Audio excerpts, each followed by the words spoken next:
son émanation à la gloire de Dieu.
Nous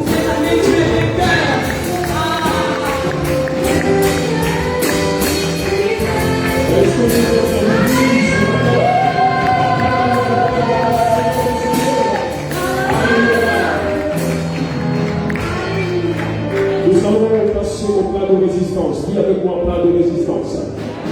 Alléluia. Sans plus de transition, recevons ici du haut de l'estrade. Mon Seigneur, François, rappelle ton bonheur.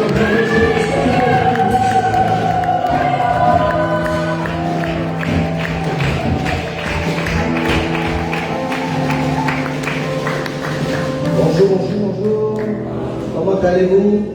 Vous êtes des champions, et nous allons rester et garder ce cap toujours 8 heures.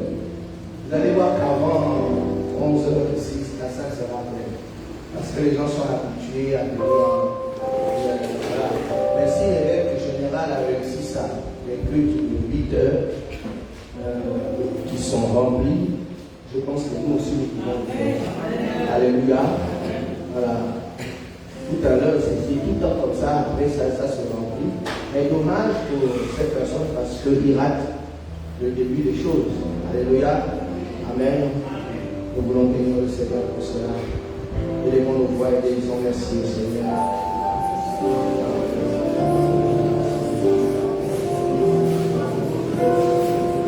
Demandez la grâce et l'église centrale au milieu de nous. Afin que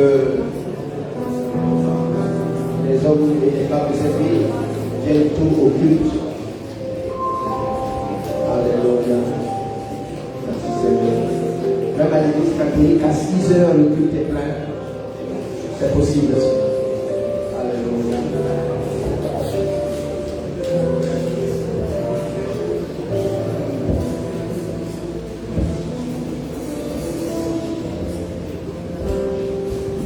Ceux qui sont chargés de la technique, des éponges à terre, c'est toi qui es spécialisé pour moi, pour veiller à ce que ça soit propre.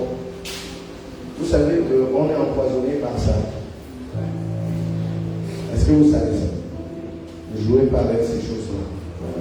Bon, je ne veux pas qu'on me mette des choses dont on n'avait pas vérifié la pureté, la pauvreté. C'est dangereux. Amen. La porte à l'accuser le démon. Ce n'est pas le démon. C'est irresponsable. Veillez à cela. Amen. Je ne veux plus avoir un micro avec un truc qui j'ai acheté plusieurs et on protège ça dans mon bureau. Non, c'est moi qui interviens. Et le micro et les éponges doivent être protégées dans mon bureau. Vous avez compris? Voilà. Veillez à ce qu'on ne partage pas les choses de votre Père. Plus il monte, plus il est en danger. Alléluia. Amen. Que Dieu soit avec vous. Coupe un peu ton piano, s'il te plaît. Tu le perturbe dans le son qui peut arriver là pour ici. Dieu va faire encore. Dieu va faire encore. Dieu va faire encore. Alléluia. Alléluia. Il guérit les malades, il ressuscite les morts.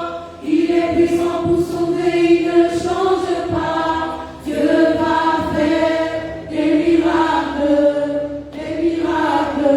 Dieu va faire encore. Dieu va faire encore. Dieu va faire encore. Dieu va faire encore. Dieu va faire encore. Alléluia. Alléluia. Il guérit les malades, il ressuscite les morts. Il est puissant pour sauver, il ne change pas. Dieu va faire des miracles, des miracles. Dieu va faire encore. Dieu va te bénir. Dieu va te bénir. Dieu va te bénir. Dieu va te bénir. Alléluia. Alléluia. Il guérit les malades, il ressuscite les morts. Il est puissant pour sauver, il ne change pas. Dieu va faire des miracles, des prodiges. Dieu va faire encore. Dieu va faire encore. Dieu va faire encore. Dieu va faire encore. Danse. Dieu va faire encore. Alléluia. Il guérit les malades, il ressuscite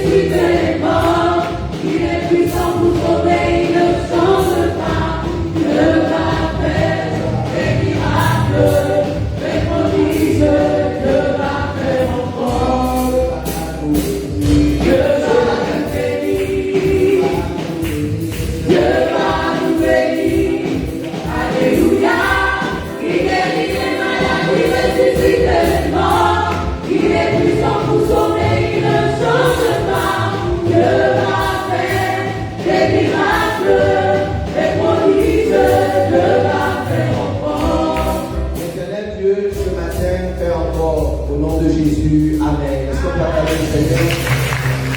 Je vous invite à prendre la place sur vos acclamations, accompagnant les gens. On peut aussi assurer dans la présence de Dieu. Mon sujet ce matin, il découle du thème de ce mois. La communion du Saint-Esprit soit avec nous tous. Tel est le thème de ce mois. Et le verset de base, la grâce du Seigneur Jésus-Christ, l'amour de Dieu et la communion du Saint-Esprit soit avec vous tous. Le jeudi 2 décembre 2025, nous avons vu les exploits de l'Esprit. Donc nous avons vu que le Seigneur, au commencement, la terre était informe et vide, et il y avait des ténèbres sur toute la surface de la terre, et l'Esprit de Dieu se mouvait au-dessus des eaux. Et Dieu dit, donc, nous avons ensemble interprété le fait que Dieu a commencé dans la pauvreté, dans le chaos, dans le tohu-bohu, mais le bonheur, c'était la présence de l'Esprit de Dieu. Et grâce à la présence de l'Esprit de Dieu, Dieu a pu créer, enrichir son monde.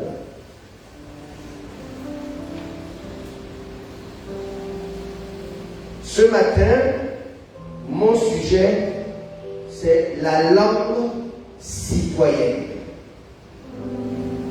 du ciel. La langue citoyenne du ciel. Retenez cela. Dis à ton voisin, la langue citoyenne du ciel. Alors, je vous ai dit que le verset de base de notre thème du mois, c'est 1, 2 Corinthiens 13, 13. Que la grâce du Seigneur Jésus, Christ, l'amour de Dieu et la communion du Saint-Esprit soient avec vous tous. Mais si vous regardez dans vos versets, si vous avez vos Bibles ouvertes, est-ce que vous avez les Bibles ouvertes? Il faut, je vous ai dit ici, il faut voir ça, révérend Sandy, révérend Yvan, révérend Karen, toute l'Église doit avoir la Bible. Amen. Je ne vous supplie pas, je vous ordonne d'avoir la Bible. Ayez ce livre, tout le monde. Là, je ne voyage pas, je suis là pour l'instant. Et donc, chaque jour, chaque culte, je vais regarder sur ton Bible. Et si tu n'as pas la Bible, je cite ton nom en public. Maman Claudette rit. Bon, maman Claudette, où est la Bible? Voilà, j'ai cité ton nom. Amen. Donc, Zoé, oui, où est ta Bible? Donc, je cite les noms. Amen. Voilà. Donc, ayez vos Bibles, ça, la Bible papier. Vous avez vu, papa, il a sa Bible. Amen. Vous aussi, ayez vos Bibles. Et ouvrez toujours la Bible. Pourquoi? Parce qu'il y a un miracle dans la lecture de la Bible. Amen. Vous remarquez, pour ceux qui ont la Bible ouverte, vous remarquez que chez vous, il est marqué, moi je dis que la communion du Saint-Esprit. Mais dans vos Bibles, c'est marqué communication.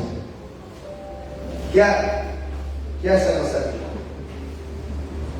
2 Corinthiens 13, verset 13.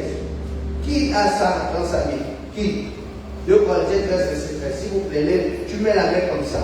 C'est marqué que la grâce du Seigneur Jésus-Christ, l'amour de Dieu et la communication. Chimène, c'est Laetitia. C'est quoi? Jessica, voilà. D'accord? C'est bien ça? Ok. Qui d'autre? La révérende Karen. Madame Pépol, voilà. Pépol aussi. C'est marqué que la communication du Saint-Esprit soit avec vous tous. Qu'est-ce que vous comprenez? Que le dialogue parlé avec le Saint-Esprit doit être commun à tout le monde. Donc, ce n'est pas normal que le Saint-Esprit et toi, vous ne parlez pas. Et vous savez pourquoi? Parce qu'on vous l'a dit. On vous a dit que non, le Saint-Esprit ne parle pas tous les jours.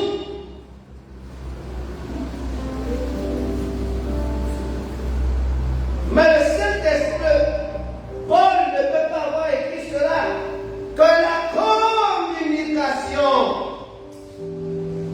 En effet, si je dis que la communion veut dire comme un. Que la communion du Saint-Esprit soit avec vous tous. Communion comme un. Que tu sois en fusion avec le Saint-Esprit. Que tu sois en contact régulier avec le Saint-Esprit. Je dis que tout commence par le Saint-Esprit. Si tu as le Saint-Esprit, c'est le commencement de la solution à tes problèmes. Si tu vas être en deuil, c'est pour l'absence du Saint-Esprit. Mais ne sois pas en deuil pour le manquement, parce que Dieu, au commencement, la terre était informe et vide. Il n'avait rien. Mieux, pire encore, excusez-moi, la Bible dit que la terre, les ténèbres recouvraient la terre. Et l'Esprit de Dieu se mouvait au-dessus des cieux. Donc, malgré cet environnement chaotique, dépourvu, une terre informe et vide, une terre informe et vide, les ténèbres recouvraient. Mais la présence de l'Esprit a donné de l'optimisme à Dieu lui-même. C'est pourquoi on dit le verset 3. Et Dieu dit. Il a commencé à créer son monde. Tu es heureux, tu es heureuse. Si tu es en communion avec le Saint-Esprit, si tu es en communication avec le Saint-Esprit, par lui, tu peux amener à l'existence.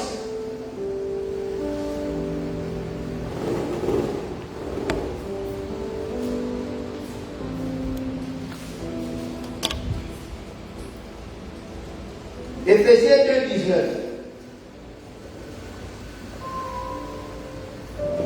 Éphésiens 2, verset 19.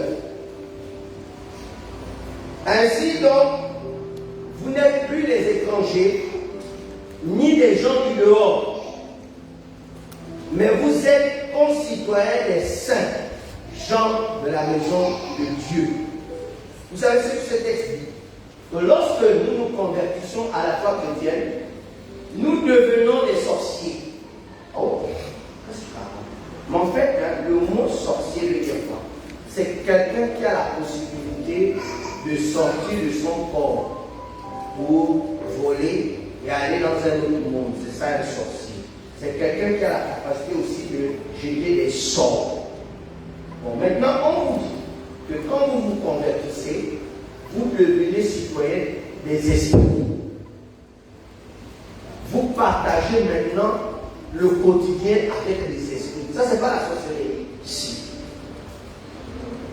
La foi chrétienne te déplace de ce monde naturel pour entrer dans un autre monde où tu es maintenant concitoyen des esprits.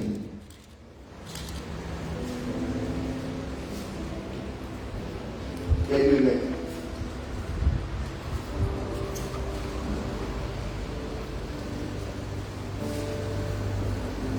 Ainsi donc, vous n'êtes plus des étrangers. Étrangers à quoi? Étrangers au monde des esprits. Beaucoup d'entre nous là, nous sommes étrangers à la sorcellerie. Mais donc, pendant que vous êtes là, ton voisin, ton collègue, parce que lui, il est dans un autre monde. Vous travaillez ensemble là, mais lui, il a 4 yeux. Tu es un étranger. Et c'est là où tu te fais bouffer. Parce que le combat, il n'est pas humain. Le combat, il est en esprit. Quand quelqu'un tape au petit, il dit, mais Mangongo, peux dire au nom de Jésus comme tu veux. La nuit, il va te visiter par ses esprits. Il va parler avec vous. Donc, on dans leur chambre des sirènes. Ils sont dans un autre monde. Il n'y a que nous qui n'avons rien. Si ce n'est que la Bible. Et puis, alléluia, amen. Mais on est toujours dominé. On est toujours contrôlé. On est toujours malmené. Les marchés, c'est les autres. Mais toi qui ne payes pas le marché, les autres ont les moyens de pouvoir rentrer dans leur financement. Pas toi. C'est pas que tu n'es pas intelligent. C'est pas que tu n'es pas brillant. C'est pas que ce que tu fais. Non.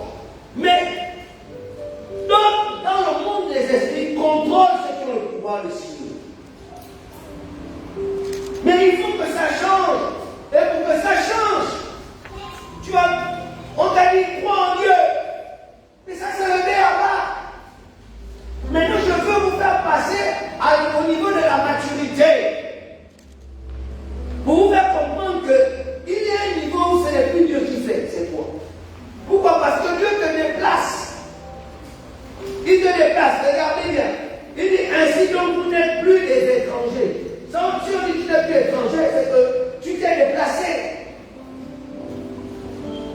Ni des gens du dehors. Ah, ça veut dire que tu étais à l'extérieur et tu es rentré quelque part.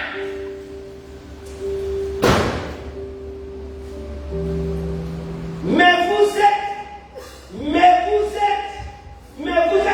concitoyens des saints. La version grecque dit que vous êtes concitoyens des esprits angéliques. Ça veut dire que les esprits angéliques et toi, vous êtes devenus maintenant des compagnons, vous marchez ensemble.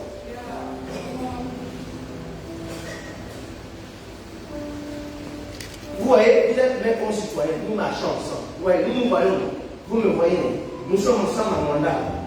Mais quand tu te convertis, tu deviens aussi concitoyen des esprits.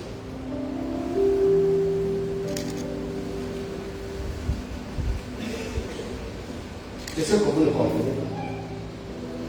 La conversion en Christ te donne une identité. Apocalypse 4, verset 1. Apocalypse 4, verset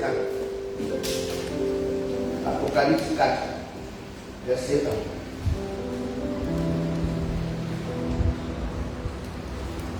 Ouvrez vos Bibles dans Apocalypse 4, verset 1.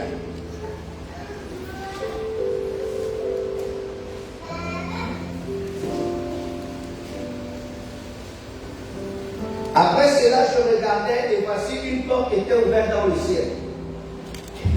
Donc le ciel a des portes. La première voix que j'avais entendue comme le son d'une trompette et qui me parlait dit monte ici. Ah bon, donc en plus, en tant qu'humain, je peux aller là-bas. Et je te ferai voir ce qui doit arriver dans la suite.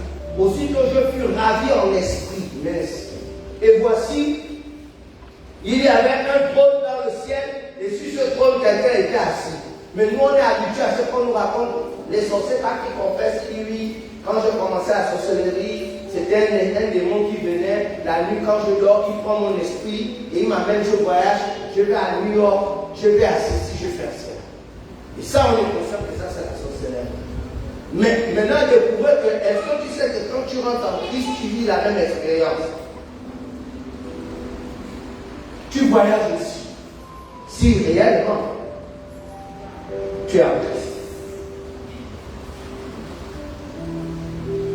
Celui qui est en Christ, quand il rêve, il ne rêve pas. C'est comme le sorcier. Quand le sorcier rêve, en fait, il ne rêve pas. C'est comme un rêve pour lui, mais il vit la chose. Celui qui est en Christ, c'est pareil.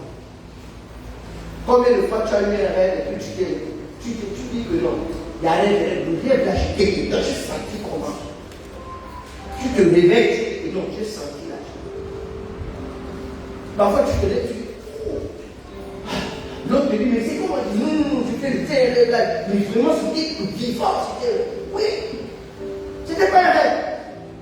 Ton esprit s'est déplacé.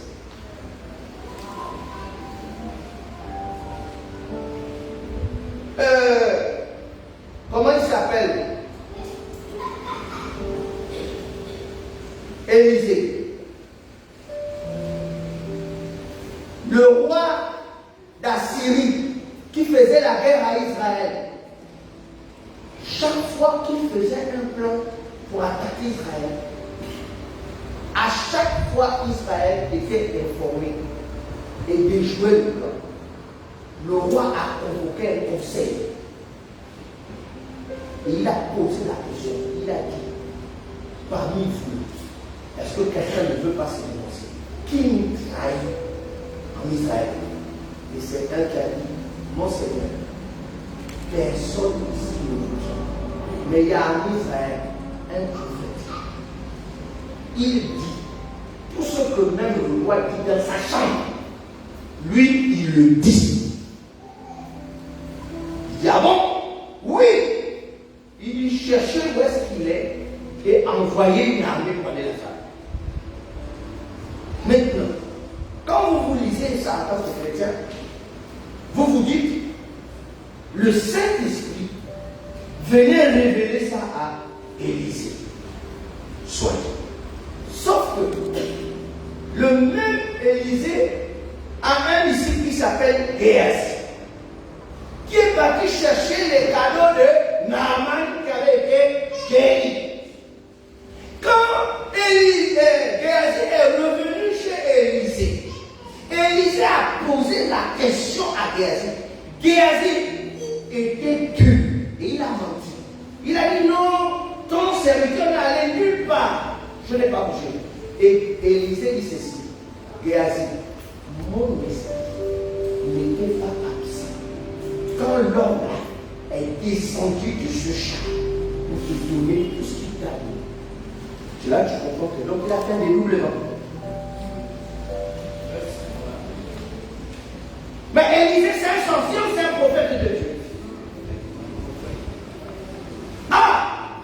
Donc les serviteurs de Dieu peuvent sortir de leur corps.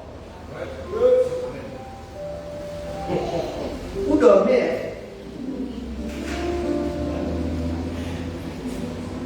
Les sorciers nous fatiguent, mais ils s'attaquent à qui? Ils s'attaquent au Fils de Dieu que nous sommes. Lorsque nous donnons notre vie à Jésus, nous changeons d'identité. Nous devenons fils de Dieu.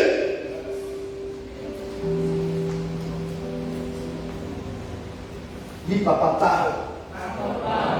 Dis encore papa parle. Donne-moi une amène bien.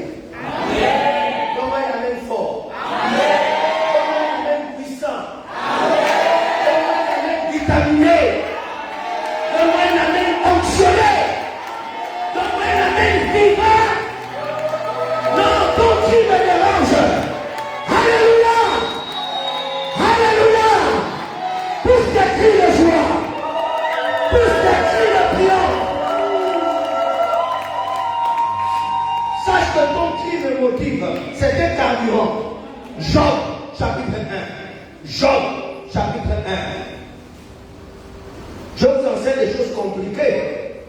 Et certains même, quand ils écoutent, même à travers les médias, m'appellent. Non, mais est-ce que vos enseignements là, le public qui est en face de toi, c'est compris? Qu'est-ce qui comprennent? Mes enfants, que vous comprenez, que vous ne comprenez pas, vos esprits comprennent. Quand moi je parle à vous, mais au-delà de vous-même. Voilà un homme stérile et sa femme stérile. Abraham et Dieu dit, tu es une nation. Il parle. Il ne pas c'est un autre, mais il dit, tu es une nation. Mes enfants, que vous comprenez, que vous ne comprenez pas, moi je parle. Si vous comprenez ça aujourd'hui, demain, quand vous serez dans une situation, vous allez comprendre. Et vous êtes heureux d'être exposé à ces connaissances. Mes enfants, vous êtes heureux. On va vous traiter de sorcier dans cette vie. Oui. Toi, c'est trop. Vous devez être capable d'affronter les sorciers. Vous ne pouvez pas vous contenter de penser qu'on y a un sorcier au nom de Jésus et qu'il est vaincu. Non. Pourquoi les fils de Sheba, on lit au nom de Jésus que pas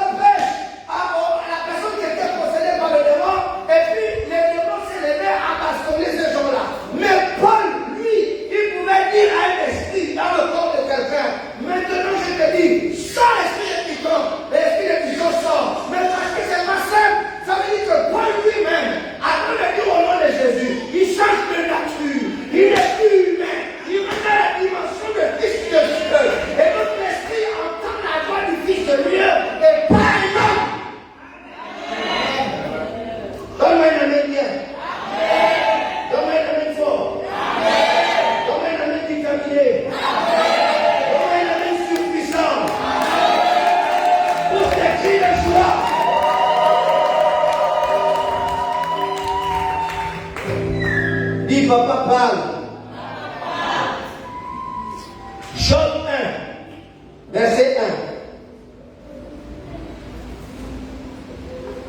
Il y avait dans le pays de Uz un homme qui s'appelait Job.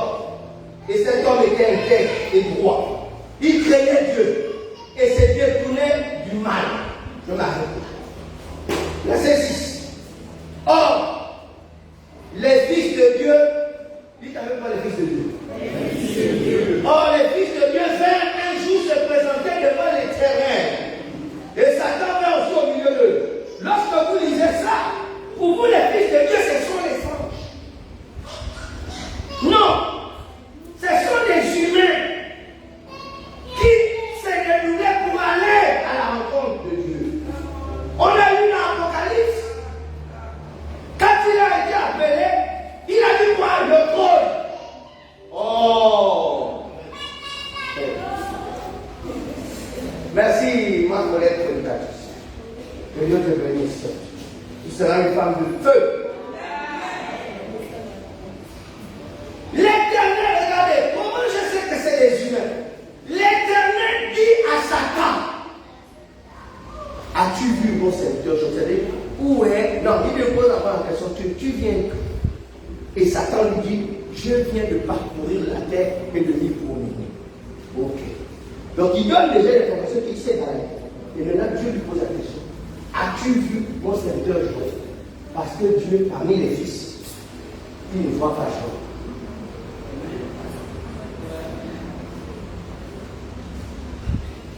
Est-ce que vous avez compris? Et maintenant, Satan le vend. Il dit, tu as béni Job. Job est tellement occupé par son travail. Il est occupé par ce qu'il fait. Il n'a pas le temps d'être dans la conversation. C'était ça la véritable conversation. C'est là que Dieu a dit, ah oui, c'est vrai. Mais non, tu l'as tellement riche, tu n'as pas le temps. Et c'était vrai. Il dit, alors va me le chercher. Et Satan est allé bien le chercher. C'est comme ça que Dieu envoie Satan venir vous chercher.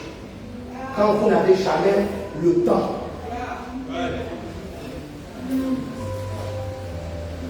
C'est comme ça que Dieu envoie Satan vous chercher. Quand vous n'avez pas le temps. Je n'ai pas le temps de ceci. Je n'ai pas le temps de ça. Vous n'avez pas le temps de servir Dieu. Vous n'avez pas le temps du culte. Vous n'avez pas. Dieu dit ça alors. Satan visite. Et il arrive. Il commence à danser dans tes rêves. Il commence à danser avec tes finances. Il commence à danser avec la maladie dans la maison. Tu vas sentir ta douleur. Il commence à menacer ton entreprise. Pourquoi? Parce que tu n'as pas le temps. Donc, on lui te cherche. Un homme qui était intègre et droit, ça fait livrer. Mais quand Chimène, on vient de dire que Job était intègre, n'est-ce pas? Quand Satan l'a réclamé, est-ce que Dieu a refusé? Non. Mais quand on va dans Zacharie, tu vois, comment tu t'appelles là, mon petit-fils? Yéni. Quand on va dans Zacharie, tu vois, on nous dit que Satan est venu accuser Josué. Josué était devant l'Éternel. Josué est vivant, il est sur la terre. Mais on dit que Josué s'est tenu devant l'Éternel. Il s'est tenu devant l'Éternel comment? Au point que Satan même est venu dans leur conversation. Et Satan fait remarquer à Dieu que celui avec qui tu parles là, tu vois pas qu'il est sale. Regarde ses vêtements, il est sale. C'est Dieu qui prend sa bouche pour défendre. Voilà quelqu'un qui est véritablement sale, mais que Dieu défend parce qu'il est dans la présence. Amen. Mais toi qui es saint, tu n'es pas dans la présence de Dieu, tu vas être livré. Et donc vous comprenez que voilà un Josué qui est présent physiquement, mais là on nous dit qu'il est devant Dieu et discute. Arrêtez de rester seulement sur la terre. Vivez dans les deux mondes.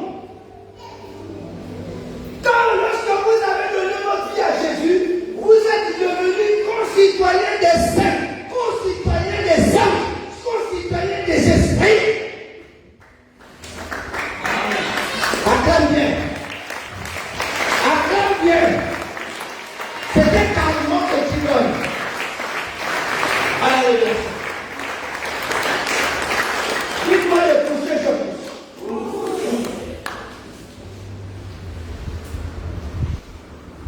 Akab, dans le livre de 2 rois, Akab a appelé Josaphat pour dire allons ensemble à la guerre. Hein? Josaphat a dit oui, allons. Donc on va aller récupérer la province du Haut-Togo qui a été annexée.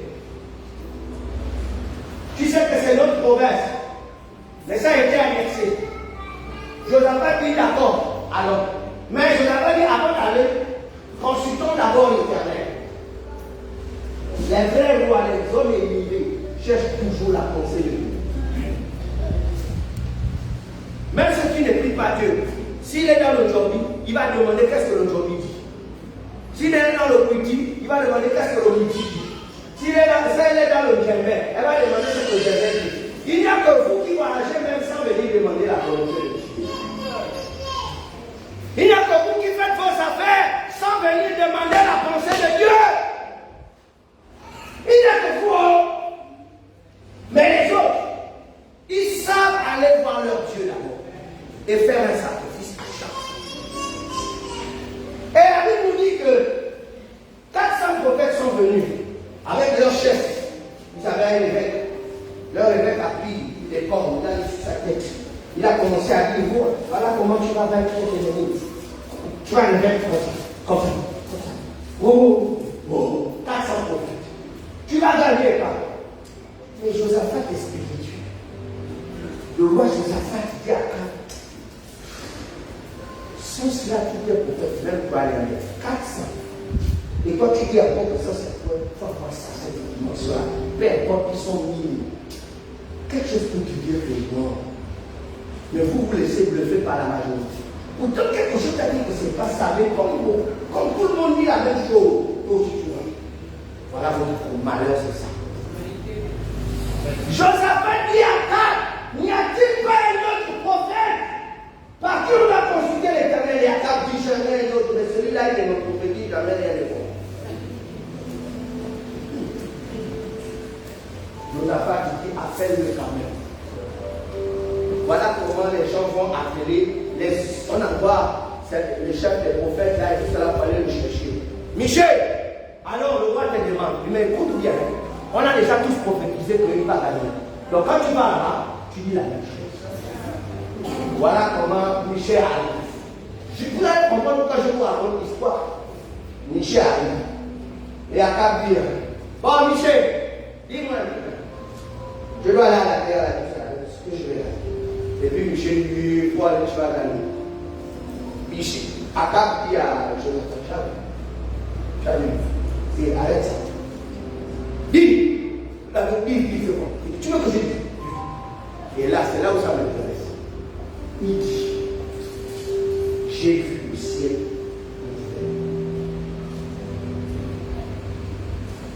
et j'ai vu l'Éternel convoquer toute l'armée des cieux, c'est-à-dire tous les anges qui les a convoqués devant. Ça veut dire que Michel dit, j'ai assisté au conseil de Dieu. Michel dit la terre, non, Magnanier.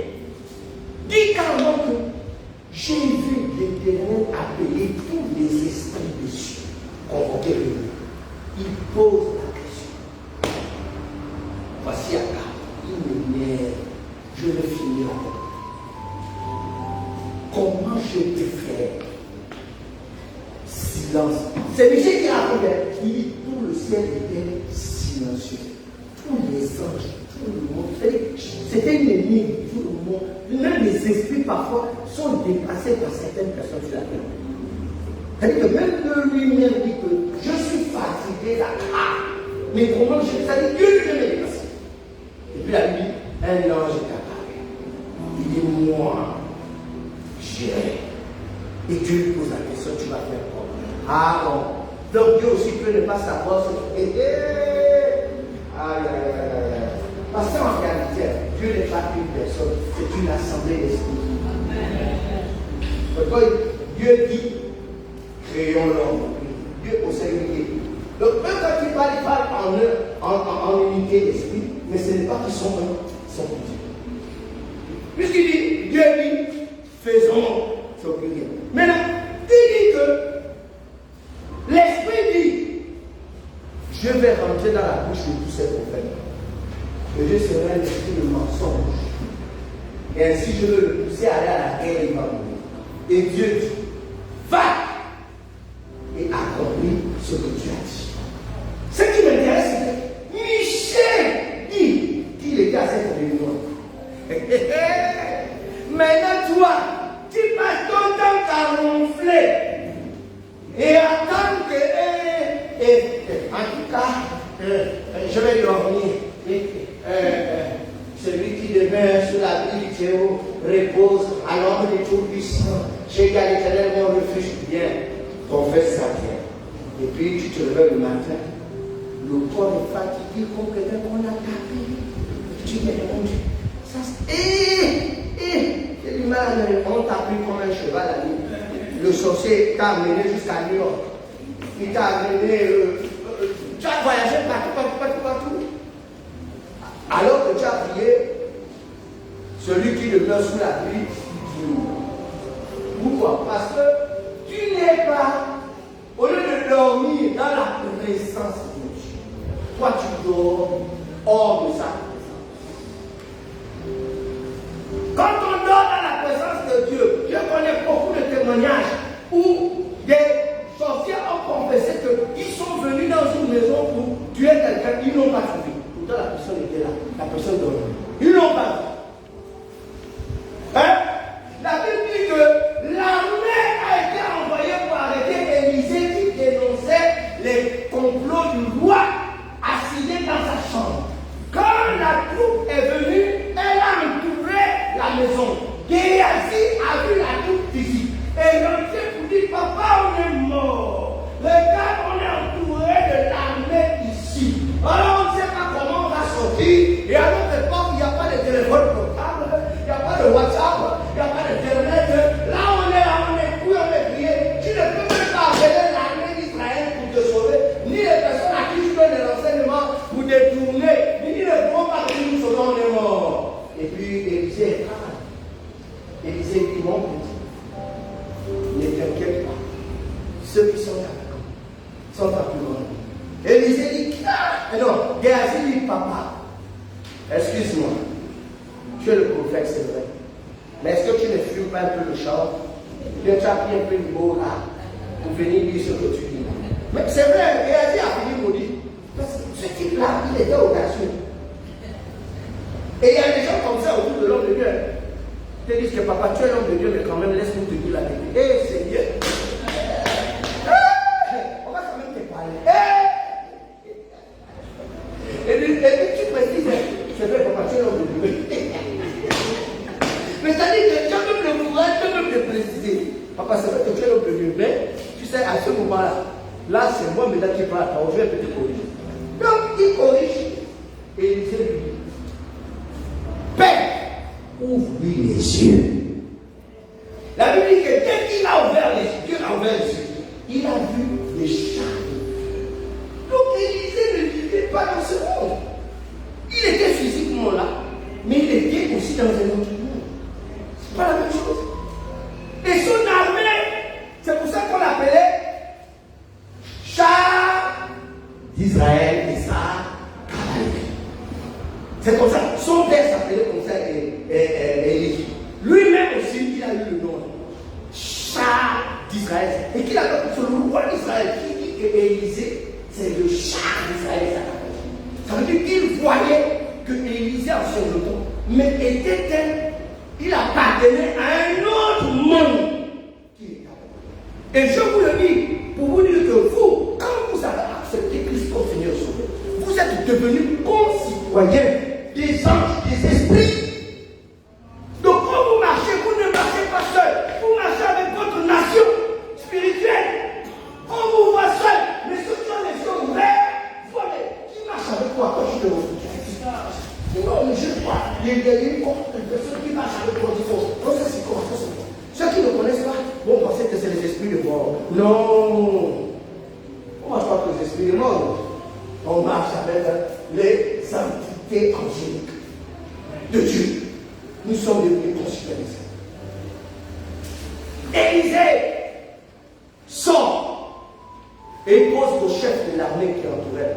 Oui, monsieur, bonjour, chef de l'armée. Oui, bonjour. Mais vous cherchez quoi? Non, on cherche Élisée. C'est lui-même. La Bible dit que Dieu les avait rendus. Ça veut dire qu'il était dédoublé. Il parle avec lui, mais il ne le reconnaît pas.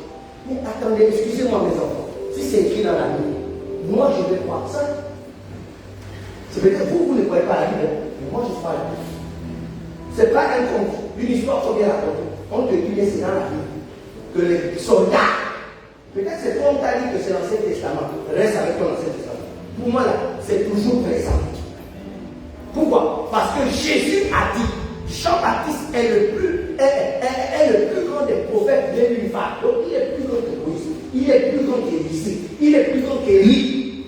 Mais le plus petit dans le royaume de Dieu, Seigneur.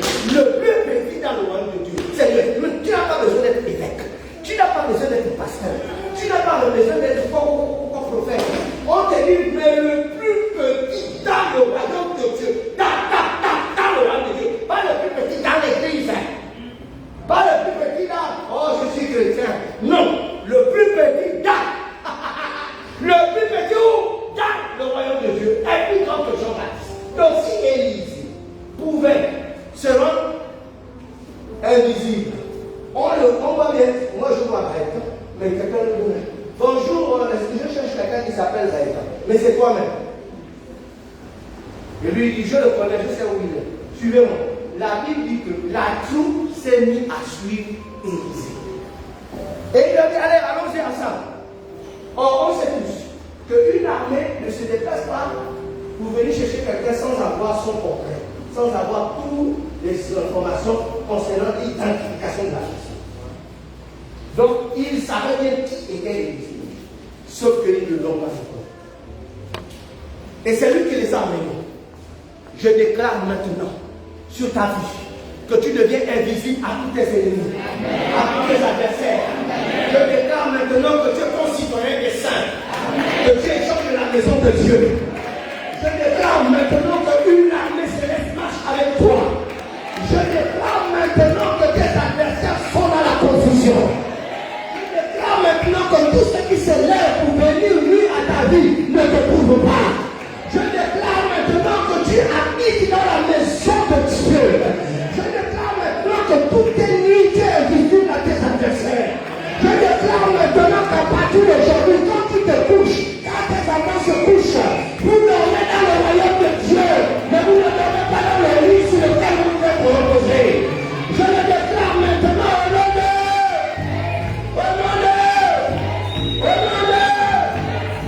donne-moi une main Dieu. Donne-moi une main fort. Donne-moi une main puissant. Donne-moi une main déterminée. Tous des cris de joie.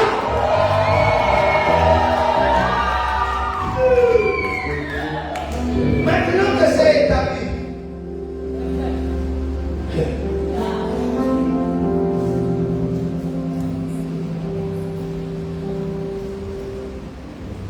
Éphésiens 3, 14, 15 dit, c'est Jésus qui, c'est Paul, l'apôtre Paul qui parle. Pourquoi? Parce que les gens ici, mais papa, toi là, tout ce que tu as dit là, c'est l'Ancien Testament. Pour nous que dans le Nouveau Testament, c'est aussi vérifié. Éphésiens 3, 14 à 15. À cause de cela, je fléchis les genoux devant le Père, duquel tire son nom.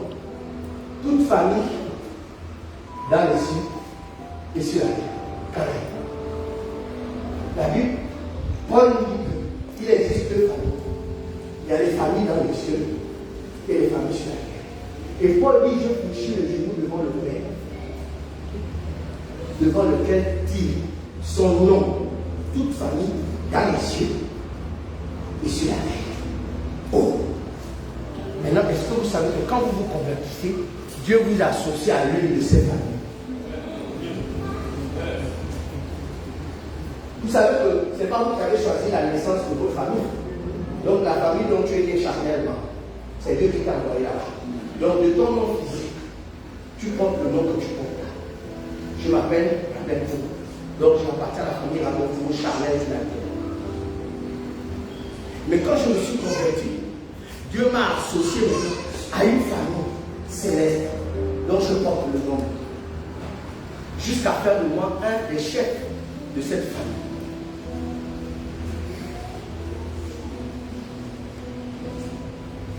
Et devenir moi-même un père. Donc je suis devenu moi-même un père d'une famille céleste. Puisque Paul dit dans Galates 4, verset 19, mes enfants pour qui j'écoute de nouveau les douleurs de l'enfant de moi. Donc un homme physique comme moi, j'ai une matrice. Dieu m'a donné une matrice, comme vous les femmes, vous avez une matrice pour mettre au monde physiquement. Moi j'ai une matrice spirituelle pour mettre au monde spirituellement. Et je vous accouche dans cette famille. C'est pour cela que Jésus dit aux apôtres, réjouissez-vous de ce que vos noms sont inscrits dans les cieux. Pas dans le livre de vie d'abord, dans le livre de vie. Mais on dit dans les cieux. Vos noms. Quand un enfant naît, on inscrit son nom à la mairie de la ville. Pour faire la connaissance. Mais il dit aux apôtres, réjouissez-vous de ce que vos noms sont inscrits dans les cieux. Dans les cieux. Ça veut dire quoi? Vous êtes devenus membres de la famille spirituelle.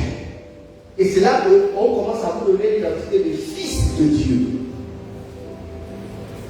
Vous devenez fils de Dieu parce que vous êtes né d'un homme spirituel, d'un père spirituel. Paul vous a enfanté, il vous a accouché. Et si vous êtes né de lui, vous devez savoir que toutes les promesses, toutes les alliances, tous les engagements que Dieu a avec cet homme, elle vous partage. C'est pourquoi ne vous dispersez pas. Vous êtes toujours en train de chercher d'église en église, de pasteur en pasteur. Mais vous savez que vous ne pouvez pas échapper à l'alliance de vos familles. Si tu es né dans une famille, l'alliance qui est dans cette famille va te poursuivre. Vous voyez, on a changé de pouvoir. C'est plus Ali Mobu. C'est maintenant Olivier. Mais remarquez bien, c'est les fils des mêmes familles qu'on a encore mis. Hein? C'est les alliances. C'est-à-dire que tu es né, tu n'as pas fait d'effort. Tu es né dans cette famille-là. Mais si dans cette famille a une alliance avec le pouvoir, même si l'homme change, on ira toujours chercher dans la famille. Est-ce que vous avez compris? Donc cessez d'être des bâtards. Vous cessez d'être des enfants à multiples pères. Je vous ai toujours dit ici, arrêtez d'insulter vos mamans. Parce que quand toi tu dis celui-là c'est mon père spirituel, celui-là c'est mon père spirituel, ta maman là, elle n'est pas restée tranquille. Donc finalement tu es l'enfant de combien de pères? Donc toi-même tu exposes ta mère. Il faut arrêter ça. On n'a qu'un seul père spirituel. C'est celui par qui nous voyons Dieu se manifester dans notre vie. Si tu vois Dieu, le Dieu de ton Père se manifester dans ta vie, peu importe les difficultés auxquelles tu traverses, mais régulièrement tu le vois intervenir. C'est lui ton papa, ne cherche pas. Et commence quand tu pries, dis toujours je suis l'enfant de tel. Et je le dis parce que je réclame toutes les alliances et toutes les promesses. Donc, sachez que vous êtes concitoyens des saints. Vous appartenez à la famille spirituelle. Vous avez une famille dans le ciel. En effet, la conversion à la foi chrétienne nous insère dans une nouvelle patrie, la patrie céleste. Alors, c'est là qu'intervient maintenant, vous savez, si je suis né dans une famille pour quelle est la langue? Si je suis né dans une famille zénith, quelle est la langue? Si je suis né dans une famille mienne, quelle est la langue? C'est pas ça. Est-ce que tu sais que quand tu rentres, tu nais dans le royaume de Dieu, il y a une langue. 1 Corinthiens 13, 1. Paul dit, quand je parlerai les langues des hommes et des anges. Ah? Quand je parlerai les langues des hommes et des anges. Pour communiquer avec le Saint-Esprit, il faut parler sa langue. Le Saint-Esprit ne parle pas la langue des hommes.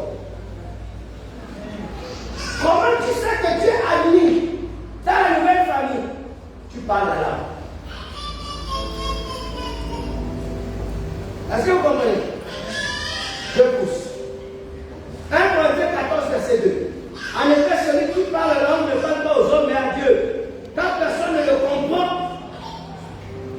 c'est un esprit qui dit des mystères. Ça veut dire que c'est une langue barbare qui n'est pas compris des hommes, mais qui est compris par Dieu et ses enfants. Lorsque tu perds l'intelligence, Dieu ne comprend pas. Ce n'est pas sa langue. Parce que Dieu n'est pas humain. Dieu est esprit. Et les esprits ne parlent pas les langues humaines. C'est l'intelligence humaine qui fait que le Saint-Esprit accrue dans l'intelligence humaine. Et puis quand tu parles, tu prophétises quelque chose qui, oh oui, quand la prophétesse Sandy a prophétisé, on a dit ça s'est réalisé. C'est la preuve que ce n'est pas elle qui parlait, c'est Dieu. Si, c'est les deux qui parlaient. C'est-à-dire, ce qu'elle a dit, c'est Dieu qui le lui a inspiré. Mais c'est son âme qui a interprété ça en français pour que vous compreniez maintenant. Parce que Dieu ne parle pas le français. Moi, j'ai vu des prophètes qui prophétisent, frère, ça s'accomplit. Sauf que le français qui parle là, j'ai la tue, j'ai la chasse, dans la langue de la Jésus. Sors, la démon là, sors, nom de Dieu. Si le démon ne dit pas que tu ne parles pas français, viens, moi je ne sors pas. Le démon sort parce que, au travers des paroles que cette personne prononce, l'Esprit de Dieu se manifeste. Donc, chez Dieu, Dieu ne connaît pas ton bon français, ton bon boum, ton bon débit, ton bon miel. Non! Ton bon bakanini. Dieu ne connaît pas ça. Lui, il connaît sa langue.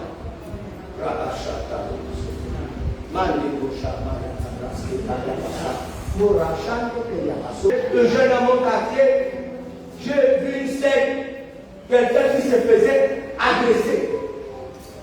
Il se faisait agresser. Quand il a seulement crié, ah non, non, tous les femmes qui étaient là se sont dit, oh, moi ça, c'est l'autre frère. Ils sont rentrés dans la sans savoir s'il a tort ou pas. Vous voyez la langue sauve. Donc quand tu es attaqué, oh Seigneur, sauve-moi, non. Moi quand je suis attaqué, moi je suis attaqué là-bas. Moi je suis attaqué là-bas. Moi je suis attaqué. Les anges du ciel, les saints du Seigneur, il y a quelqu'un de genoux qui est en danger. Nous allons descendre pour défendre notre parent.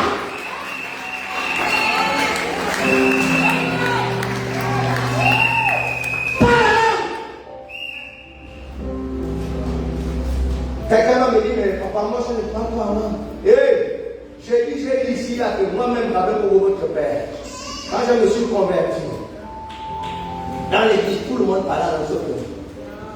J'ai cherché le Saint-Esprit à partir. Tout le monde parlait dans notre langue. J'ai dit, oh ça dort. Quand tout le monde parle dans notre langue, je dis, alors que faux, il n'y a pas, je n'ai rien.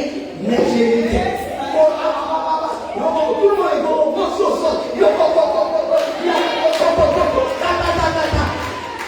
mes amis, je ne peux pas vous dire aujourd'hui à quel moment la même Congo a été baptisé de Saint-Esprit. Je ne sais pas. Je n'ai jamais su à quel moment ce truc-là est vraiment réel là chez moi. Mais l'indication dans la sorcellerie, l'indication dans l'autorité, ce matin je te dis, même si tu ne parles pas en langue, prophétise maintenant.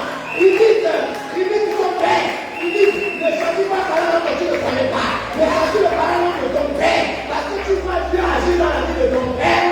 Donc au moins tu essaies de ne pas parler de langue étrangère, je ne le dis pas. Acclame le Seigneur. Acclame le Seigneur.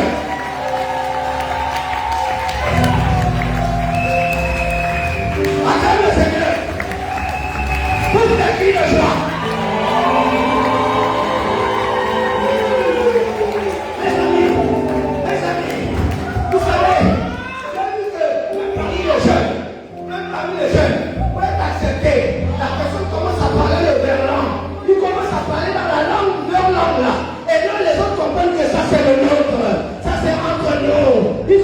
Donc chaque secteur a sa langue. Chaque secteur a sa langue. Je te dis,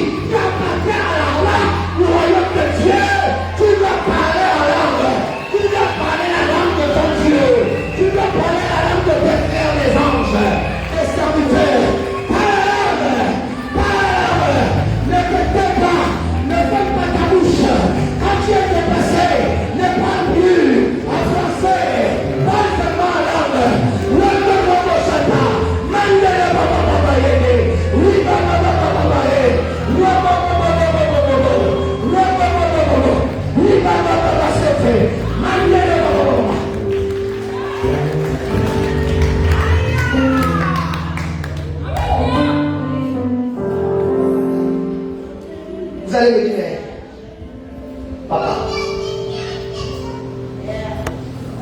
papa, télévision est le verset. 1 Corinthiens 14, 2. En effet, celui qui parle ne parle pas aux autres. Mais puisque là, papa, c'est bien. On est heureux.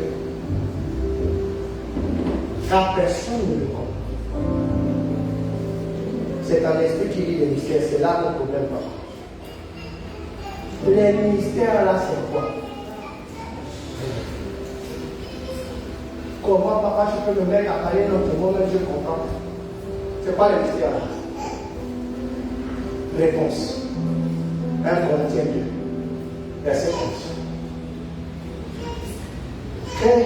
En effet, qu'est-ce qui connaît les choses de l'homme, si ce n'est l'esprit de l'homme qui en est? 1 Corinthiens 14 nous dit, en effet, celui qui parle la langue ne parle pas aux hommes, mais à Dieu.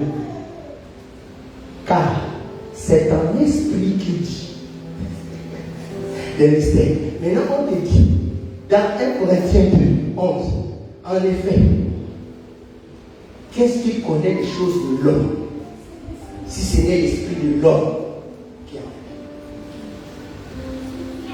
Vous êtes toi, vous faites l'exposé, vous préparez ensemble l'exposé. Maintenant, vous vous rendez compte de vous trois, il y a un qui expose le mieux. Pour avoir la note, vous allez laisser parler qui? Est-ce que tu sais que tu es toi? L'esprit, l'âme et le corps. Les trois parlent. Mais on te dit celui qui connaît le milieu des besoins. C'est celui qui parle la langue. C'est ton esprit. Et lui, quand il parle, c'est direct autour de lui. Il y a le réseau n'est même pas oublié. Il n'y a pas. Dieu commence à poser la question. Oui, tu dis quoi? J'attends mal. C'est le réseau. Dieu ne peut pas dire ça. Dieu dit ça quand tu pries beaucoup en français. Ou bien en zéli. Parce qu'il y a des gens qui disent plus en langue qui commencent à débarrer en zéli. C'est pas ça la langue. C'est pas ça. D'autres même pensent que Dieu est en vrai. Oh my God. Oh Jesus. Oh. Là, les gens sont convaincus que quand même la prédication est en anglais, tu sens que arrêtez ça. Dieu n'est pas dans les langues humaines. C'est l'homme qui prêche, qui est rempli de Dieu. Et la langue qui parle donne des vibrations. Est-ce que vous comprenez? Si tu es intelligent, que tu ne parles pas français, tu prêches seulement intelligent. Si tu es rempli de l'esprit de Dieu, on va sentir ton zéli avec le feu.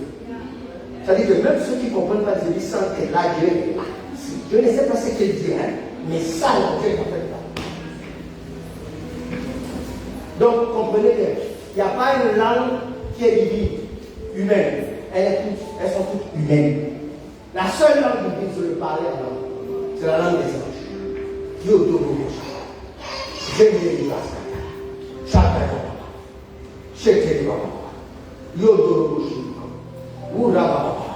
À quoi sert cette langue angélique? 1. À l'adoration. Vous voulez adorer? Parlez cette langue.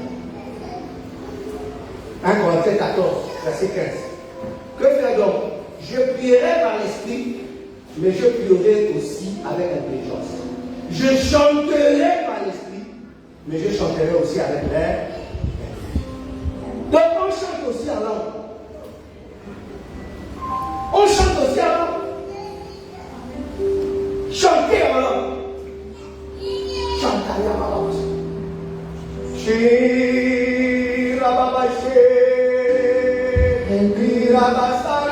Je suis sans rien en moi, sinon ton sang versé pour moi et ta voix qui m'appelle à toi, agneau de Dieu, je viens.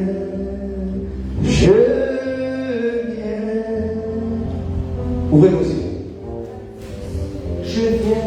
de vous faire une démonstration. Ce que j'ai dit en langue, je l'ai interprété en français.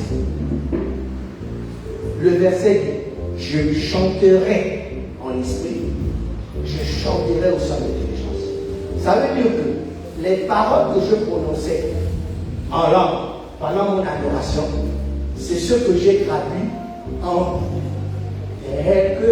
quand j'étais il est où Malamae Moussala, Inalama Sere, Inomao, il est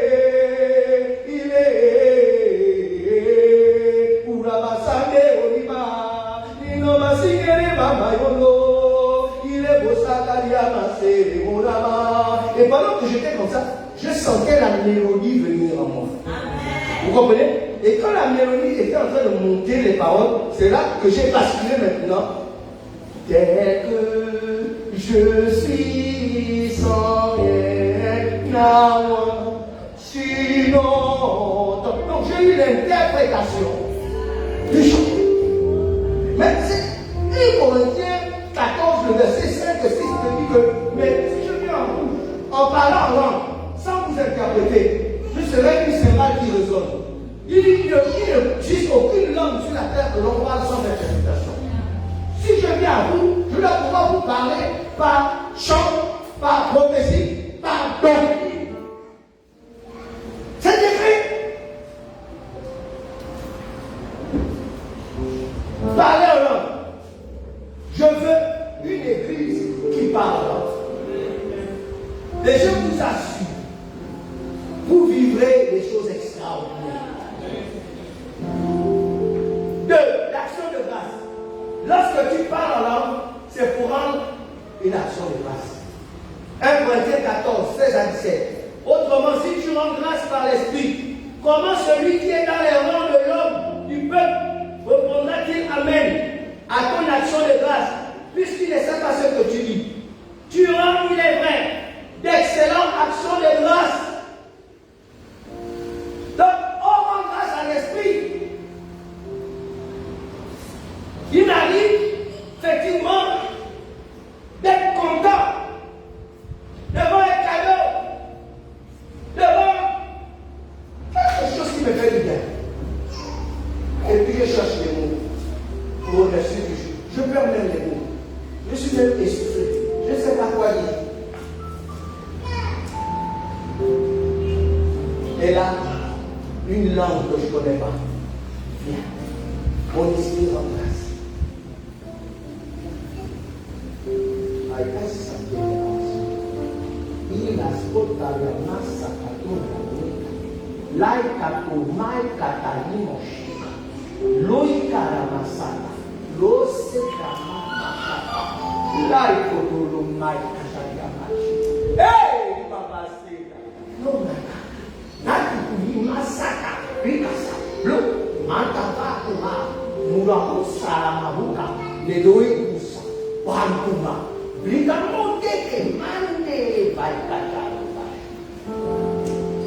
Mon Père, toute l'honneur, la gloire, toute la majesté, je te rends grâce, je te remercie.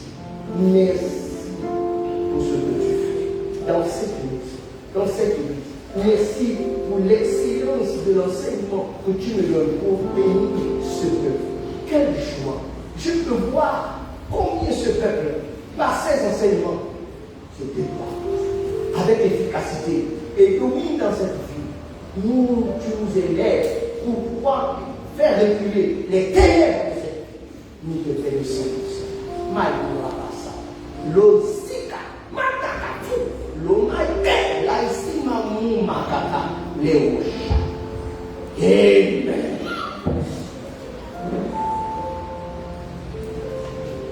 Toi, l'intercession. Le parler dans cette langue te rend une intercession aussi. C'est quoi l'intercession? C'est celui qui se tient entre Dieu et le mal. C'est-à-dire, quand Dieu veut finir avec quelqu'un, l'intercesseur se met devant lui que tu ne passes pas. Et Dieu s'arrête. Mais Dieu ne comprend pas notre langue humaine. Romains 8, 26 dit, de même aussi l'Esprit nous aide dans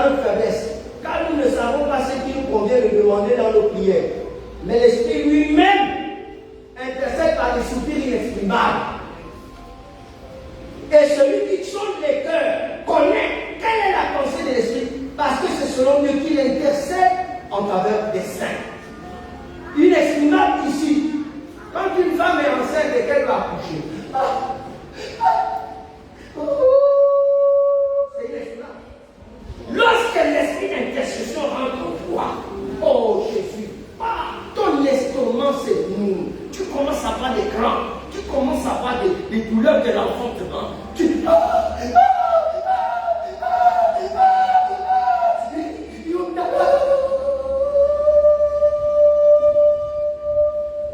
L'esprit se tient devant Dieu, lutte comme Jacob avec l'ange pour empêcher la destruction. Arrêtez d'intercéder avec la chair. C'est pour ça que vous n'avez pas de relation. Vous savez, lorsque l'Esprit de Dieu me montre le péché de quelqu'un, il me le montre parce qu'il veut m'utiliser pour sortir la personne. Mais vous pensez que c'est pour condamner la personne. Vous, pendant qu'on priait là, j'ai vu la sœur telle, je l'ai vu je vous dis, Dieu m'a montré mon âme. C'est ça là qui fait que l'église se bloque. C'est elle qui m'a montré. Non. Quand Dieu montre le péché de quelqu'un, c'est que Dieu veut sauver la personne. Et Dieu compte sur ta prière. En fait, Dieu a besoin de ta bouche pour pouvoir secourir la personne. Dieu ne dévoile pas les péchés des gens. Dieu n'est pas un congosseur. Dieu est l'ami de l'intercesseur. S'il doit révéler quelque chose à l'intercesseur, parce que c'est son ami, et parce qu'il a une bouche fermée, parce que c'est un tombeau, tout ce qu'il voit, tout ce qu'il entend, ça ne sert pas. Donc quand vous voyez que Dieu ne vous révèle plus, alors qu'au début Dieu vous révélait, c'est parce que vous avez mal géré la révélation. Si vous voulez que Dieu vous révèle, changez d'attitude. Dieu est l'ami de l'intercesseur. Il était l'ami d'Abraham. La Bible dit que Dieu s'est dirigé vers Sodome et Gomorrhe et puis s'arrête. Il dit, oh, Abraham deviendra certainement une nation. Cacherai-je à Abraham ce que je dois faire? Comment Dieu de toute l'éternité, Dieu de tout l'univers, s'arrête pour se poser une question par rapport à un homme qui s'est sans et cacherai ce que je dois faire? Un intercesseur, c'est l'ami de Dieu. Un intercesseur, ouais, comment il s'appelle là? Le prophète l'a Michel, c'était l'ami de Dieu. Mais les autres prophètes n'étaient pas l'ami de Dieu. Les autres prophètes, les 400 prophètes là, qui sont venus pour dire que Dieu, tu vas gagner, c'était pas les amis de Dieu. L'ami de Dieu, c'était Michel. Et Dieu a montré à Michel. Et Josaphat aussi était l'ami de Dieu. Akab n'était pas l'ami de Dieu. C'est pour cela que c'est Josaphat qui dit que sans cela tout est pour faire lui. Est-ce qu'il n'y a pas un autre?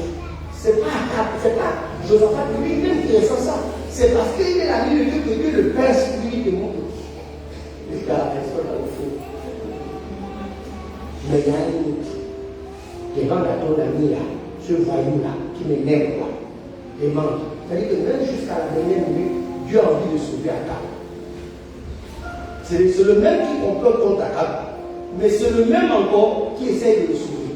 Puisque c'est le même Dieu qui a pris le comploter, mais il permet à Michel de voir. S'il permet à Michel de voir, c'est qu'il veut quand même sauver Akab. Et ensuite, il descend sur Josaphat pour appeler Josaphat pour dire que Josaphat n'écoute pas les 400. Il y a encore un à qui j'ai parlé, qui va te dire la vérité. C'est qu'il veut toujours sauver Akab. Comme il est intercession, Dieu peut te montrer le péché de quelqu'un et dire qu'il est fâché de tuer la personne. Mais au plus profond de lui, il veut le sauver. La Bible dit que Dieu ne veut pas la mort du péché. Il veut sa repentance. N'haïssez pas les pécheurs. Arrêtez de condamner les pécheurs. Arrêtez de juger les pécheurs. Parce que si Dieu doit finir les pécheurs, nous-mêmes, nous serons les premiers. C'est-à-dire qu'avant de finir le pécheur, de tous ceux qui finissent là, ils commencent à prendre. Parce que nous-mêmes, nous avons aussi nos péchés. Donc, marchons avec la compassion. Et vous verrez, notre église sera remplie de pécheurs. Une vraie église est remplie que de pécheurs. L'église est remplie par des personnes qui recherchent la grâce de Dieu, qui ont besoin de l'amour de Dieu, qui ont besoin de la compassion de Dieu. Arrêtez de juger les gens. Arrêtez de penser en disant que telle personne, c'est parce qu'il a marché comme ça, voilà les conséquences. Et allez, nous tous là, c'est la grâce.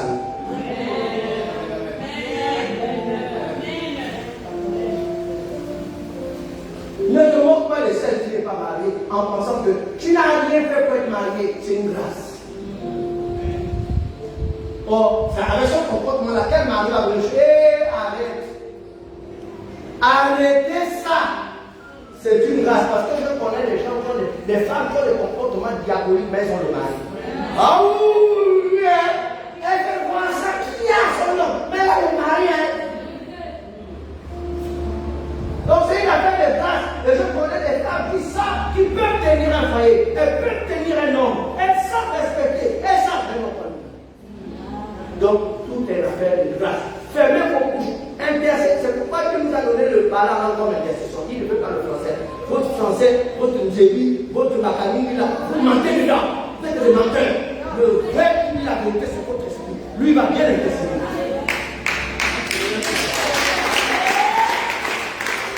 Lui, enfin, il connaît la vérité. Et il connaît l'amour que Dieu a poussé ça.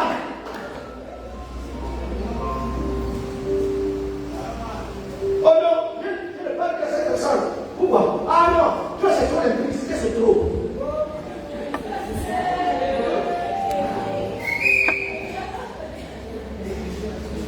Quand tu dis ça, Dieu te regarde. Et toi, ton Congo, ça, c'est pas trop.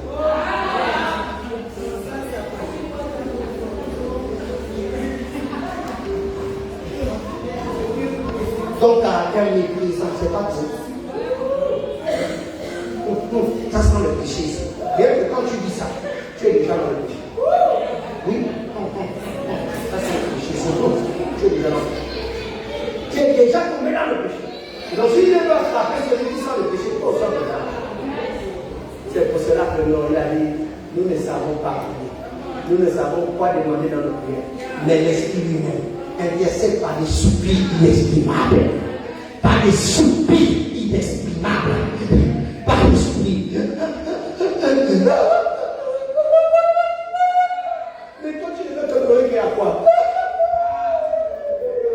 Tu peux là 1 heure de temps, tu pleures. Acclame Jésus.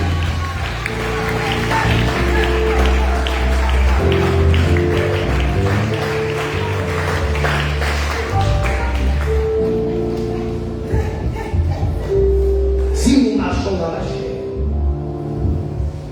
nous ne combattons pas selon la chair. Sachez que quand tu parles là, non seulement c'est pour intercéder. Quand je dis intercéder, c'est je plaide la cause de Gaëtan devant Dieu. Mais ton parler en langue aussi permet également de mener le combat spirituel. Là, tu ne te tiens plus devant Dieu pour intercéder, mais tu te tiens maintenant devant les ennemis de Gaëtan pour combattre. On appelle ça le combat spirituel. Et on vous dit dans 2 Corinthiens, histoire 4, si nous marchons dans la chair, nous ne combattons pas selon la chair. Car les armes avec lesquelles nous combattons ne sont pas charnelles. Elles ne sont pas physiques, mais elles sont spirituelles. Par la vertu de Dieu. Par la vertu de Dieu. Pour renverser les femmes de l'Église. Je suis sûr que ceux qui parlent en langue ici, il vous est souvent arrivé de prier en langue et puis tout d'un coup, vous vous soufflez en train de tout.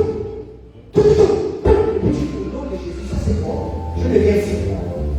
Mais vous venez d'arrêter l'arme que Dieu a mis dans votre bouche pour vous briser le mur qui s'est déjà dressé devant vous. Parce que quand vous dormez, vous vous réveillez, parfois vous ne savez pas ce qui se passe. Mais il y a des gens qui se sont réveillés par la langue. Parce qu'en réalité, pendant que tu dormais, on a campé sur toi.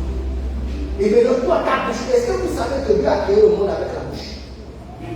Et Dieu dit, est-ce que vous savez que Jean, l'évangile de Jean, chapitre 1, dit au commencement était la parole? Tout c'est la bouche. C'est pourquoi le parlant là, c'est parler. Tu es là, parfois tu marches tranquillement et puis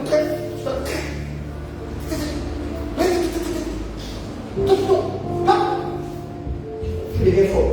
Continue. Cherche un endroit peut-être. Continue. Si tu es dans ton bureau, tu ne vas pas déranger le bureau, mais tu vas faire. Tu écoutes l'énergie, ça reste ton corps. Tu sens comme un boulot. Et puis ta bouche fait des onomatopées. Fais-le, mais doucement, discrètement. Tu ne pas déranger l'endroit. Si tu es dans ta chambre, d'accord. Si tu es dans un endroit, tu peux crier, d'accord. Mais si tu es dans un bureau, parce que ça peut venir au bureau, quelqu'un vient de pas faire pour te finir. Quelqu'un a laissé de l'eau devant ta porte, tu ne sais pas ce qui s'est passé la nuit. Quelqu'un s'est assis sur ta chaise, il a pété dessus, tu ne sais pas. Et toi tu viens. Quelqu'un a volé ton slip, a volé ta chaussette, a volé ton soutien, a volé tu ne sais pas quoi. Et maintenant, pendant que le féticheur est en train de damner la chose là, toi ça te vient, tu sens comme le corps te vient.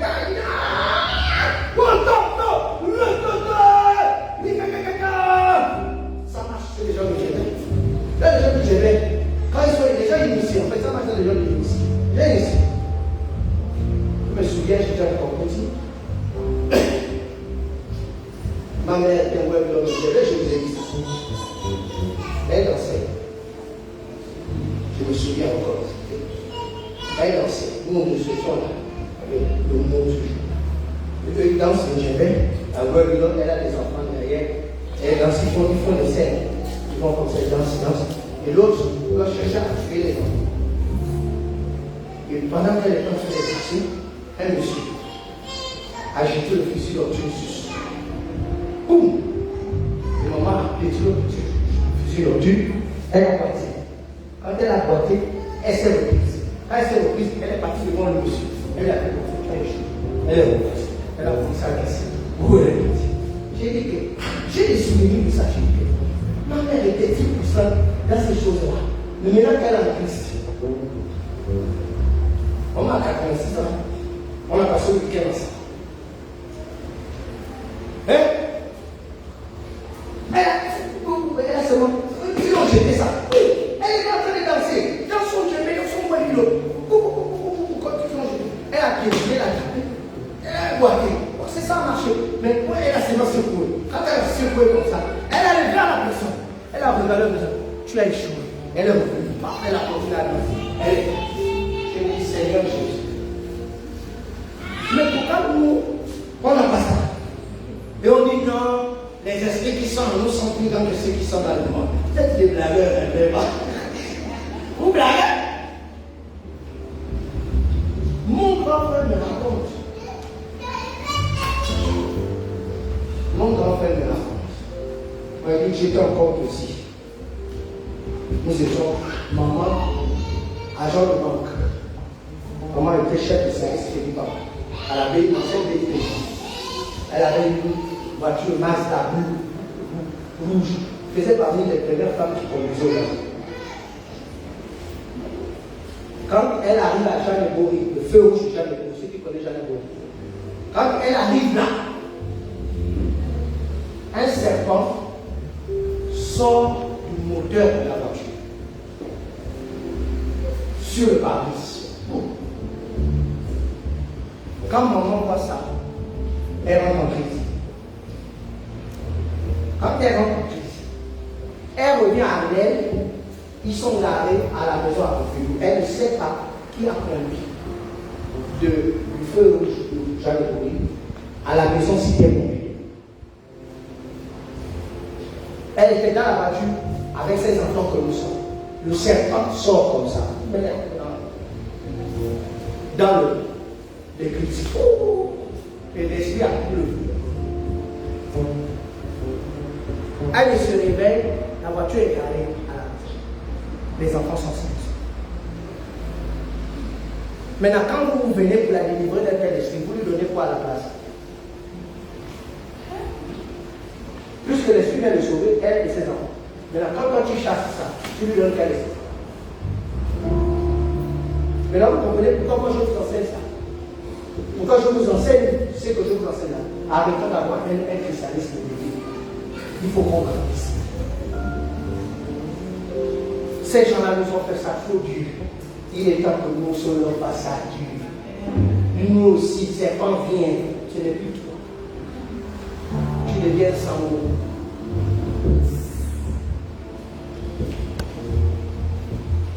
Transformation.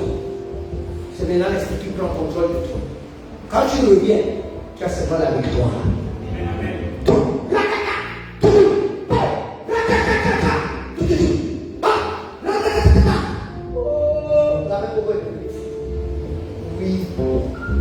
Oui.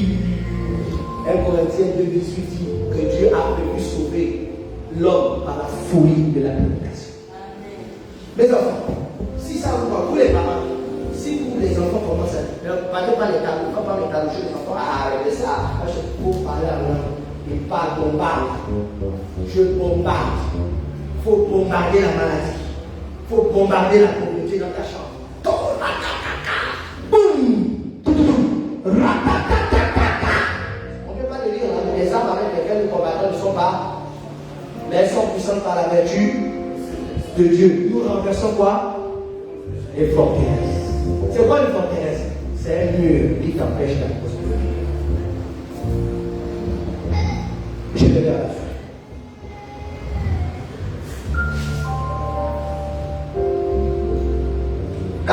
Dernier point.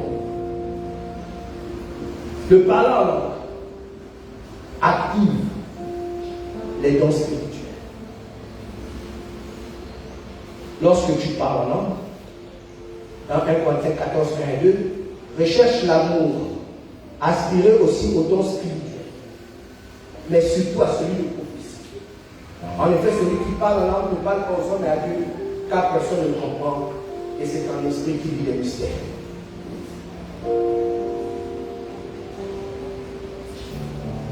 Vous qui voulez que les dons spirituels se manifestent en vous, ne parlez pas en français, parlez en langue. Je te mets au défi, prie pendant 1 heure de temps en langue. Tu t'enfermes. Tu vas voir des choses que tu n'as jamais vues. 1 heure. Je sais que ce n'est pas facile. Pas facile, quand tu parles en langue, même après 5 minutes, tu as l'impression que tu as fait 1 heure, alors que tu n'as fait que 5 minutes. Et surtout quand les gens sont paresseux dans la prière là. C'est pour cela que nous devons augmenter les veilles de prière pour nous entraîner. Quand tu as veille de prière, viens. Et on va parler en langue toute la nuit. Je vais vous apprendre à parler en langue. Hein? Je vais vous entraîner. On va toute la nuit, on parle. On lui pose, après on reprend, on parle. La journée reposez-vous bien. Parce que des fois vous êtes vaincu par la fatigue. Et ça ne peut pas marcher. C'est une armée. Vous êtes une armée. Moi je suis le général, chef d'armée, instructeur. Vous ne pourrez pas faire, même quand je vous allez faire chose, vous ne le faites pas. Mais je veux vous voir. Et les intercesseurs et toute l'église, même les enfants, tout le monde. Vous savez, moi j'étais aux États-Unis, je prêchais. Un enfant comme mon ami, il s'est mis à parler en langue. Et maintenant, il a pris son doigt, le petit là, il se rend de la terre, il va vers les autres, il commence à les toucher comme ça, le parlant. Je prêchais ce jour-là, on m'avait demandé de prêcher dans l'église des jeunes. L'onction comme ça. Un petit comme ça. Donc il ne faut pas sous-estimer. Il a eu ses caches. Il sait que je parle de lui. Bien compris. Ne soyez pas distraits. Ces enfants-là, Dieu les touche, Dieu les voit. Amen. Parce qu'eux, ils sont innocents. Et mon dernier témoignage, c'est celui-là. Au Congo, Brazzaville, là-bas, papa, pasteur, la maman évangéliste. Ils ont fait 4 enfants, mais le dernier est né perdu. Hein? Vous savez, ce n'est pas perdu, les 2 pieds. Les 2 pieds comme ça, il marchait avec les 2 pieds comme ça, c'est ça, perdu, les pieds comme ça. D'accord? Voilà, c'était le dernier. Donc voilà. Donc c'était le dernier, il avait 2 ans. Il avait 2 ans. Donc quand il marche, il suit les autres des pieds. 2 ans. Le troisième avait 5 ans. Le deuxième avait 7 ans. Le premier avait 8 ans. Donc 8 ans, 7 ans, 5 ans et 2 ans. Maintenant, un jour, les parents sont partis faire les courses. Ils sont restés les enfants. Les enfants disent on va jouer à l'église. Maintenant, celui qui avait 7 ans, le deuxième, a dit que lui il est l'évangéliste, il est maman. Et puis le premier a dit moi je suis papa le pasteur. Maintenant, l'autre là, vient le change. Et leur prédit,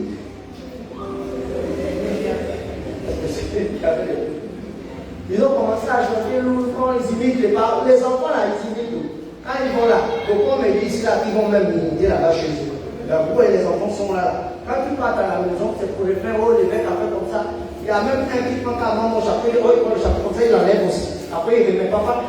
Les mecs comme ça, le chapeau, après, il enlève. Vous les enfants là, vous êtes vraiment. Vous venez pour moi, il est pour être sur l'église. Donc, voilà comment les enfants sont. Et puis celui qui imitait la mère évangéliste vient parler sur le petit, il dit aïe, il est pour le nom de Jésus. Quand le petit père dit aïe, il est toi. L'enfant s'est réveillé. Et c'est mis en marche. Hein? Eux-mêmes, ils ont plus dans le fait une bêtise. Ils sont fous. Allez, c'est caché. Pourquoi on a fait un homme, c'est pas le petit miracle de Dieu. Les parents arrivent, klaxonnent au portail. Qui vient ouvrir le portail? Ils ont garé la voiture de l'autre. La maman est descendue en larmes. Qu'est-ce que c'est? On cherche maintenant, ils sont cachés sous les. C'est maintenant celui le troisième qui raconte à la maman que maman, voilà ce qu'ils ont fait, comme il y a tout le monde à leur couche. Ils sont venus, ils ont venus, ils ne peuvent pas taper, venir, ils se sont mis à pleurer. L'enfant qui a commencé à lâcher. Rien que quoi, en imitant ça. Donc, n'empêchez pas les enfants de jouer à l'église, de faire l'imitation. Il y a le miracle derrière ça. Que Dieu vous bénisse. Mettez-vous les deux. Attends bien. Donne-moi une fois l'acclamation. Ne t'arrête pas d'acclamer.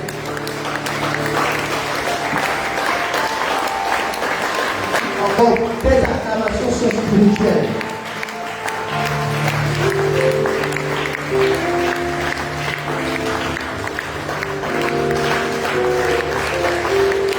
Tes acclamations sont spirituelles. Acclame.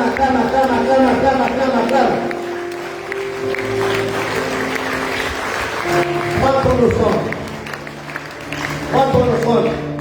Viens sceller ce message. Viens. Scelle. Dis, je me connecte à la langue citoyenne. Je me connecte à la langue citoyenne. Viens te connecter.